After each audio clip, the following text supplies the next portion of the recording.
Gravitas, co-presented by Skoda. Kushak, choose what really matters. The United Nations General Assembly session is by far the biggest geopolitical theatre in the world. Heads of state from around the world take turns to prove themselves to be global leaders. They do so through their speeches that are the hallmark of UNGA. On this platform, over the years, we've seen some very powerful speeches being made, addresses that have gone to change the course of history even. How many of this year's speeches stand out? Will they make it to history books or perish with the day's newspaper? Our next report explores.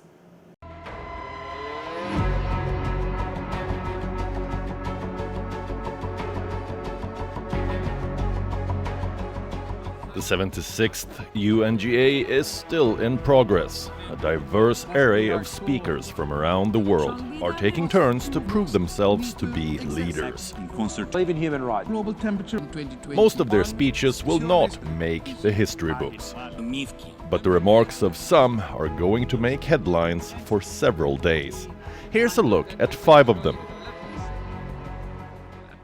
With Brazil's history of offering to speak first at the UNGA, this year's Session 2 was opened by the Brazilian president. But Jair Bolsonaro's actions were the exact opposite of this year's theme, which was building resilience to recover from COVID-19.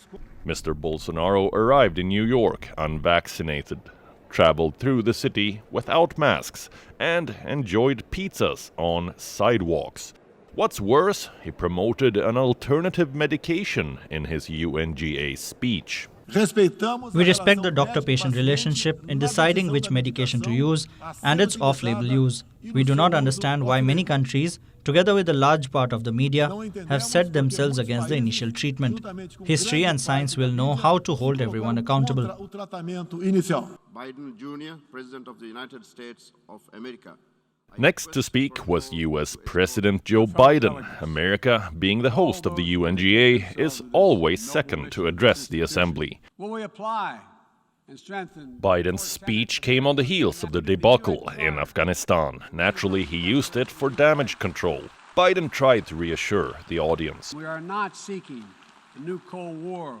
That America was not looking for a new Cold War, and said that the end of the war in Afghanistan is the beginning of a new chapter. The United States will do our part, but will be more successful and more impactful if all of our nations are working toward the full mission to which we are called. That's why more than 100 nations united again around a shared statement, and the Security Council adopted a resolution outlining how we'll support the people of Afghanistan moving forward, laying out the expectations to which we'll hold the Taliban when it comes to respecting universal human rights. We all must advocate for women, the rights of women and girls to use their full talents, to contribute economically, politically, and socially. We've ended 20 years of conflict in Afghanistan. And as we close this period of relentless war, we're opening a new era of relentless diplomacy. On behalf of the General Assembly, I wish to thank. Next to speak was Qatar's Emir Sheikh Tamim bin Hamad Al Thani. His country hosted the first ever direct peace negotiations with the Taliban. Al Thani used his speech to further stress on the need to engage with the Taliban. He asked world leaders to draw a line between humanitarian aid and political differences. We stress the importance of the international community continuing to provide support to Afghanistan at this crucial stage and to separate humanitarian aid from political differences.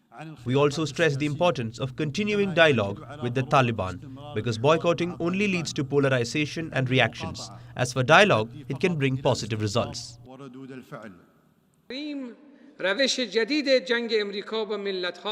Iran's new president, Ibrahim Raisi, dedicated most of his speech to slamming American sanctions on Iran. He called US sanctions a crime against humanity. as they were not lifted even during the pandemic.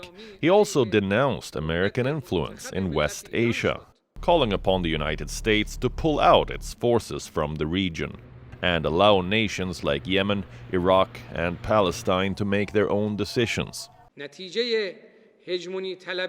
Sanctions, and especially sanctions on medicine at the time of the COVID-19 pandemic, are crimes against humanity. The Holy Quran introduces the destruction of nature and mankind as a major characteristic of tyrants. The Islamic Republic of Iran proposes that any kind of sanction-induced restriction or disruption in the supply of good health and environment as to humanitarian issues be declared forbidden. The outcome of hegemonism, bloodshed, and destabilization is nothing but failure and escape. Today, America does not get to exit Iraq and Afghanistan, but is expelled. The price for this lack of wisdom by America is said by the oppressed people of Palestine, Syria, Yemen, and Afghanistan, and also paid by American taxpayers. The pandemic has been a stark reminder of our mutual dependency. South Africa's President Cyril Ramaphosa used his speech to highlight vaccine inequity. He slammed Western countries for hoarding vaccines and letting low-income countries suffer. Ramaphosa also pushed for a temporary waiver, certain intellectual property rights, established by the World Trade Organization.